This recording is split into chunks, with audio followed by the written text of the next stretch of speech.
Last night, the Mariners looked completely lost at the plate against Hunter Brown. They wound up striking out 14 times in total, and then they won. Because, of course, pretty normal Mariners win if you ask me. Let's talk about it. Colby, hit it.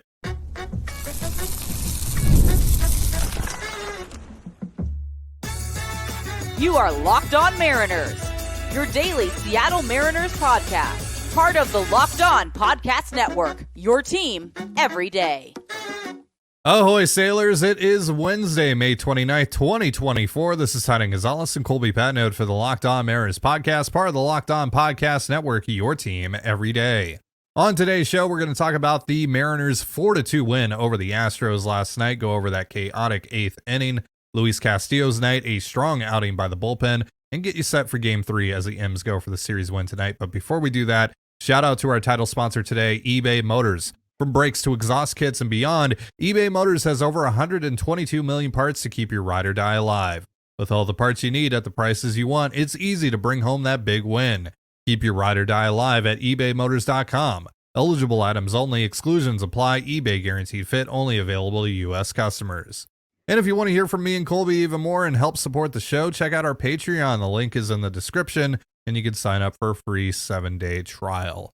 So Colby, let's talk about that 8th inning last night to kick things off here on the show. It all starts with that Mitch Haniger double. Then Jonathan Clase pinch runs for Haniger, advances to third on the pass ball by Yainer Diaz. Ryan Bliss gets asked to bunt. He's not able to put one down, falls into an 0-2 hole, and then works a walk and a very, very impressive plate appearance. Then Josh Rojas doubles on that ball that took a weird bounce. I think it bounced off of the bag over Jose Abreu's head. Took a while for Kyle Tucker to come over and get it. And so Rojas gets to second, Bliss gets to third, and then Bliss's speed really shows up there on that ground ball by Julio, where it forces Bregman to make an awkward play, throws the ball past Abreu. Julio advances to second, couple runs score, gives the Mariners some more breathing room there for Ryan Stanek with Andres Munoz not able to go last night. And caps off, yet another one of these games where, the Mariners offense looks pretty inept for most of it and then somehow pull some magic out of thin air. And that's just kind of the nature of chaos ball, right? Yeah, more or less. Obviously Bliss, it's a big at bat. I mean, the two bunt attempts weren't terrible, but it's kind of a, binary thing about bunts. Either you put down a good one or they're all awful. There's really no in between there. And he wasn't able to get it done, but, kudos to him to grind out that at bat. And it would have been very easy for him to expand the zone and chase. And especially after the two failed bunts where you're a rookie and you're just trying to help the team win no matter how you can. You haven't had your first hit yet. So it would have been very easy for him to kind of try to do too much, expand the zone, try to make up for his failures, if you want to call them that, in getting the bunt down. And he didn't. He stayed disciplined. He worked the count, got on base, set up the whole thing very nicely. JP didn't come through, and Julio almost didn't either. But that's baseball. You see Bliss's speed. You see Bliss's speed on the bases. You see what Julio's speed out of the box can do to a defender. Put a lot of pressure on that guy to make the perfect throw. And once Bregman decided not to go home, he should have just ate the ball because there was a 0% chance you're getting Julio on that play. So, and the Mariners take advantage, right? Bregman throws the ball away. Rojas heads up base running. He has it set up the entire way. He scores easily. Of course, Rojas' double prior to that to tie the game. Kind of a weird, kind of fluky play. May or may not have hit the bag, but Abreu was playing ahead of the bag, so it probably didn't matter. Yeah. And also, on that double, props to Rojas for, busting it out of the box and keeping an eye on Tucker and seeing Tucker's kind of just jogging over to the ball. Like, I can take second here.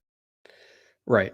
Avoid the, stay out of the double play is always a key thing there if you can. So you just kind of saw the what athleticism and what speed can do in general.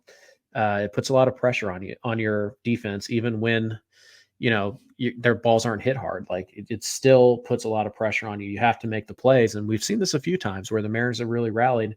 It hasn't been because they hit the big, back-breaking home run. It's just because they put the ball in play and they force other teams to make plays, and they've been aggressive on the bases and stuff like that. And other teams make mistakes. They're not perfect. Even though they're professionals, they're going to make mistakes. And the Astros certainly did last night. It's a credit to the Mariners to put the ball in play enough with guys on base. Ironically, they still struck out 3 times in the 8th inning. So, it certainly wasn't perfect. So we sit here and say, oh, that's why you put the ball in play. And it's like, yeah, I mean, you're not wrong, but they still did, strike out 3 times. An example of strikeouts being more of an aesthetic issue rather than an actual issue. Yeah. Right. Depending on when they are and like the situation, all that stuff. But sure, it was something crazy because it just, this team is wild and it's almost become expected that this team is going to do something, like something's going to go their way and then they're going to take advantage of it. That's just kind of the way a lot of these Mariner comeback wins in particular have happened over the last 3 years. And it's chaos. And, chaos can be a ladder. Chaos swings both ways. Right. So you got to be careful there, but it didn't last night. The chaos was all on the Mariners side and they were able to take advantage of it. And now they've secured a split against their division rival. The Houston Astros will not be leaving town any closer to, jumping you in the standings than they came in. And that is certainly a good thing. Still want to win the series, but securing that second one, winning the first 2, especially last night without Munoz, with your offense being abysmal, finding a way to win that game really sets you up nicely for the next 2. Yeah, so the Mariners now 4-1 against the Astros on the year. They get their 30th win in total on the season. Love a nice round number. Now a third of the way to a 90-win season. Hopefully they can keep it going tonight with George Kirby on the bump against Justin Verlander. We'll be talking about that game a little later on, but for now, I want to talk about Luis Castillo in this Mariners bullpen last night in just a moment. But first, a reminder, this episode of the Locked On Mariners podcast is brought to you once again by eBay Motors. Passion, drive, and patience. What brings home the winning trophy is also what keeps your ride or die alive. eBay Motors has everything you need to maintain your vehicle and level it up to peak performance. From superchargers, roof racks, exhaust kits, LED headlights, and more. Whether you're into speed, power, or style, eBay Motors has got you covered. And with over 122 million parts to choose from, you'll always find exactly what you're looking for. With eBay Guaranteed Fit, your part is guaranteed to fit your ride every time or your money back. Because with eBay Motors, you're burning rubber, not cash. With all the parts you need at the prices you want, it's easy to turn your car into an MVP and bring home that win. Keep your ride or die alive at ebaymotors.com. Again, that is ebaymotors.com. Eligible items only. Exclusions apply. eBay Guaranteed Fit only available to U.S. customers. And you are listening to the Locked On Mariners podcast. You can catch Game 3 between the M's and the Astros tonight on the Mariners hometown broadcast of SiriusXM via the SXM app. All you have to do to find that is search the word Mariners. And we're going to be talking about Game 3 here in a little bit on the show. But I still want to talk about Game 2 last night a little bit more here and focus in on Luis Castillo specifically. He goes 6 innings pitched, 6 strikeouts, 2 earned runs on 5 hits, just the 1 walk. And the 2 earned runs coming off of kind of a BS home run by Alex Bregman. I believe the expected batting average on that homer was 0.90. So that kind of sucks. But overall, what did you think about Castillo last night, Colby? Thought he was pretty good. Not dominant Castillo, not the guy who's, in line for like Cy Young votes or anything like that. But I thought overall he was pretty good. It was a kind of another grinded out performance like we've seen in his last 2 starts. The velocity on most of his pitches was down about half a tick. The spin, not quite where it normally is. Not anything like egregious, not anything to be worried about, just not quite as good as he is at his best. So, the stuff wasn't, I don't want to say it was as good because we're going to get to that in a minute, but the fastball certainly was not as good as we're accustomed to seeing from Luis. Last night, he threw 39 fastballs and he got 21 swings and only 4 whiffs. So 19% called strike plus whiff or called strike. 31% called strike plus whiff, 19% whiff. Castillo's a guy with a four-seam fastball. He's probably should be, upper 20s or in the 30s with the four-seamer most nights. And that's when he has a good one. Last night, not awful, but not a great one. He did get, 8 called strikes on that four-seamer. only 6 balls put in play, but the average exit velo on them was 94 miles an hour. But last night, he used the slider and the changeup almost equally, which is not something we typically see from Castillo. Usually it's one or the other. And this is how he was able to, get through this lineup relatively unscathed. He threw 22 sliders, got 12 swings, 5 whiffs, 42% on the slider. It's a good number. 32% called strike plus whiff on that pitch. The changeup, which we have not seen with regularity really for the last year. It's kind of become a true third, fourth pitch for him. But last night we saw a pretty good one, and we saw him throw it a lot. He threw 19 changeups, 11 swings, 6 whiffs. So 55% whiff rate on the changeup last night. 37% called strike plus whiff on that pitch. This felt like a big changeup game, considering the lefties in this lineup with Jordan and Tucker, etc. Having that pitch that breaks away from the lefties, I thought would be huge, and sure enough, right. We also saw him throw it in some hitters counts, some 2-0, 3-1 counts. Like I think he threw a 3-0 changeup at one point. But yeah, this was kind of a kitchen sink form of Castillo, where it was 41% four seam, 23% slider, 20% change, 16% two seam. So it was kind of a little bit of everything. And like I said, Castillo wasn't great. 29% whiff rate overall. That's carried by the changeup last night. 29% called strike plus whiff. So it wasn't dominating. It certainly wasn't bad. And he like it's kind of become a theme the last 3 times out against 3 teams that are, swinging the bat very well. Like his last 3 starts have not exactly been against, the Sisters of the Poor. He's not going up against the Rockies on a snowy night on Saturday where nobody cares.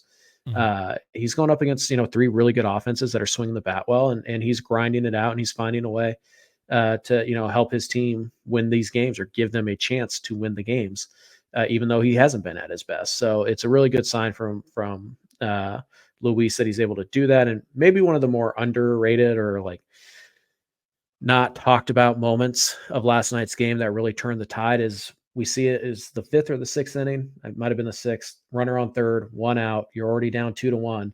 He strands the runner. He keeps the game at 2-1, which is huge. It's just at 3-1 and 2-1 doesn't sound like a big deal.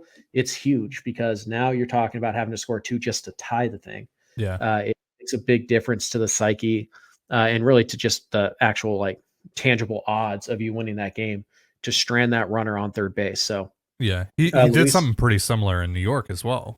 Yes. So Luis has done that. Like, and we saw this is kind of the difference, right, between him really early on in the year, the first 3 or 4 starts where he was kind of shaky, not good, not terrible, but not what you need him to be. He couldn't make that pitch to get out of the inning when he got himself into trouble. Now for the last, it's particularly the last 3 starts, but really, ever since, he's found a way to take that inning where he'd give up 4 because he couldn't find a way out of it. And instead he's giving up 1 or he's stranding a guy, or he's making pitches to get out of innings and limit damage, even when he doesn't have his best stuff and his best control. So, that's why to me, he's still the staff ace. I think that Kirby and Gilbert, they still haven't learned how to do this, where it's just like, hey, I got to buckle down here. I don't have my best stuff. I don't have my best command or control. I have to find a way to keep the score where it is and give my team a legitimate chance to win this game. It feels like when those 2 guys don't have it, they get shelled, right? Yeah, they're still prone to like the big blow up. Right. And Castillo, again, for how really mediocre he was for the first 2 or 3 times through the rotation, he hasn't had that huge blow up start where he's given up 7 runs in 3 innings, right? Like he's really found a way to give his team a chance to win most of his starts. And at times he's been dominant and he's given you a really good chance to win the last 3 games that he's pitched against Baltimore, New York, and last night against Houston. So that's really key. And again, that's why Luis is still the staff ace. He's not an ace, but he's still probably the best big game pitcher in this rotation. And that's saying something because we know that Logan and George can certainly elevate their game in big moments and go pitch for pitch with anybody. It's just that Castillo is the guy who's going to keep you in games pretty much no matter what. Like that's just where he's at. Even if he has a bad day, he's still probably going to give you a pretty good chance to win. And that just hasn't been the case for Logan and George at times this year. Mm-hmm. And then the bullpen, really good after Castillo exited this game. Both Mm-hmm. scoreless inning. Saucedo faced Tucker and Alvarez and handled them fine. Was able to make it through that inning just fine. Had the one walk, but also a K. And then we got really good Ryan Stanek last night. No Andres Munoz last night. So it fell, the ninth inning fell on Stanek's shoulders. That's not a position that I would like to be in most nights, but I got to give credit where credit is due here. And Stanek was awesome last night. The splitter was disgusting last night. Had a couple strikeouts. Faced Bregman, Myers, and Singleton. Handled those guys more than fine. Was really, really good last night. Hopefully, we can see more of that version of Ryan Stanek in the future. Be great. Yeah, we've started to see it a little bit in his previous like 3 outings, and then he had the outing in Washington where it just kind of Yeah. like, that ball goes foul. If it moves 3 feet to the right and it's foul, then we're probably talking about 4 good outings in a row. But that's just what Ryan Stanek is. He is an inconsistent pitcher because his command and his control are always inconsistent. And if he had 55 command and control, he'd be the high leverage arm that we desperately need. He'd be on par with Munoz. Like the stuff is pretty darn good. Like it's really good. And it's the consistency that's been the issue with him. One thing I have noticed, and the numbers don't bear it out entirely so, but I have noticed a lot of splitters at like 90, 91. Whereas typically that's an 88, 89. So he's throwing the splitter a little bit harder. He's getting more run on it as well. And I think that splitter is really kind of taken off a little bit. I think the Mariners have kind of found something that works a little bit better for him. So I'm going to continue to watch the splitter when Stanek pitches. That's kind of the key here. He has a pretty good slider, but when Stanek's going really well, it's the 98, 99, 100 at the top, and then it's the splitter that tumbles down in a way. And we saw him. He'll even get swings and misses on the splitter that's elevated. Like it drops that much. It's a really tough pitch to time up when he has some kind of control and command over it. And it's not an easy pitch to command. Like the splitter is really a feel pitch. It's a pitch that like either I have it that day or I don't. It's not something that you can kind of consistently rely on. But it is, it is interesting. We saw Bryce Miller the day before. He used a lot of splitters relative to what he normally does. Stanek used the splitter last night in big situations. And obviously Kirby and Gilbert both have the split too. So I wonder if this is just kind of a, random happenstance that Miller used a lot of splitters and all that. Or is this like, an actual game plan against Jordan? And we'll see. But yeah, I thought Stanek was really good. And Voth turned in yet another really solid performance. He is starting to gain a little more trust in the 7th inning. I still don't want him getting high leverage innings, but you don't have a lot of options in this bullpen, particularly when Munoz is down for the night. And it's good to see Sauce back out on the mound and just kind of do what he does. Got the big strikeout of Altuve to kind of never get in real danger even after the walk to Tucker. So it's nice to see Sauce back out there. But yeah, Stanek really stepped up big last night. Yeah, that was huge. So again, you need someone to step up in this bullpen, take some of the weight off of Andres Munoz's shoulders. He can't do it alone. I know he's been excellent this year, but he can't do it all by himself, especially there are going to be nights where, like last night, he's not even available to pitch. So you're going to need someone else to step up there. And last night it was Stanek. Hopefully it can be Stanek, even more in the future, because that's probably the guy you trust the second most in high leverage situations, which is, but at least he's a guy that's been there and done that before. And then we'll see who else steps up. I mean, right now, Austin Voth has kind of stepped up. He's been pretty solid the last couple times out. Got burned by that BS homer by Eddie Rosario in Washington a few days ago, but overall has been really solid.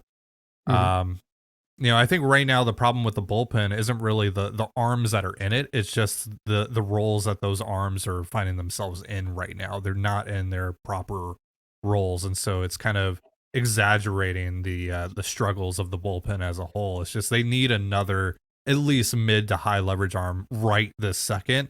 And then for sure another high leverage arm, true high leverage arm by the time that we get to the summer. All right. We are going to get you set for game 3 tonight between the M's and the Astros in just a moment. But first, a reminder, this episode of the Locked On Mariners podcast is brought to you by FanDuel.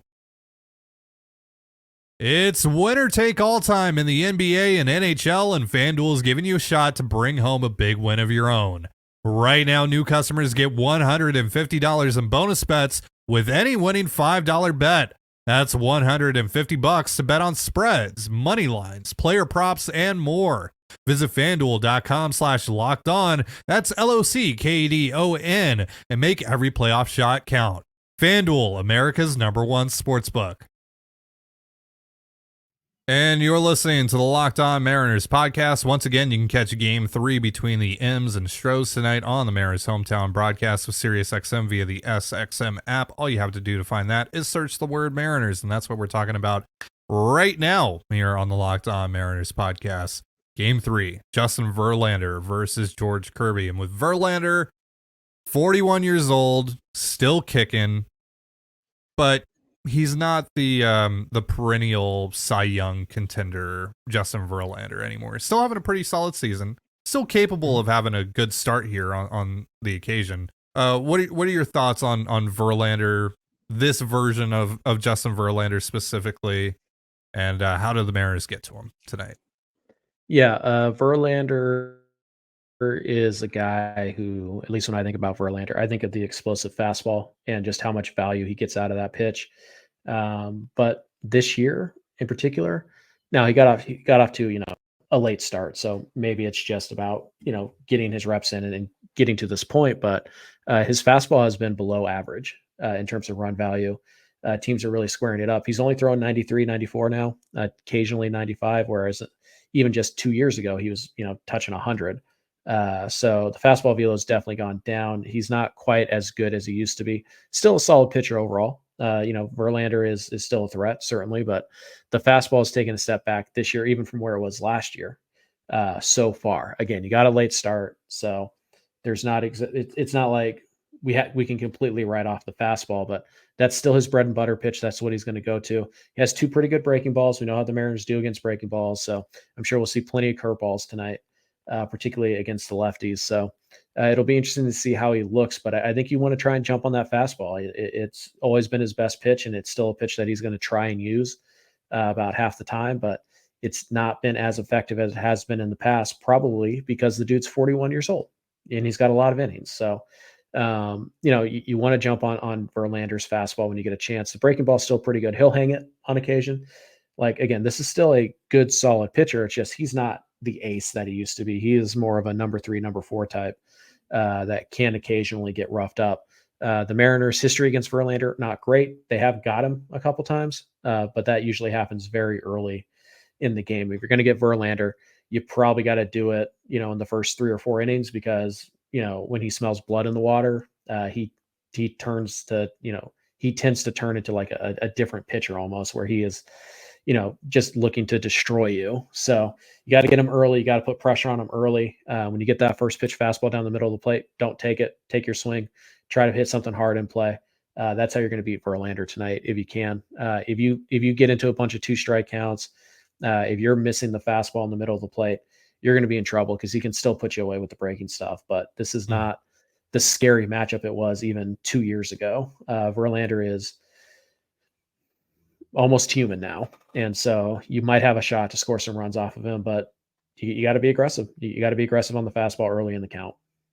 So then on the flip side, George Kirby, who's been the most inconsistent starter in the Mariners rotation this year. Yep. The highs have been really high, but the lows have been very freaking low this year.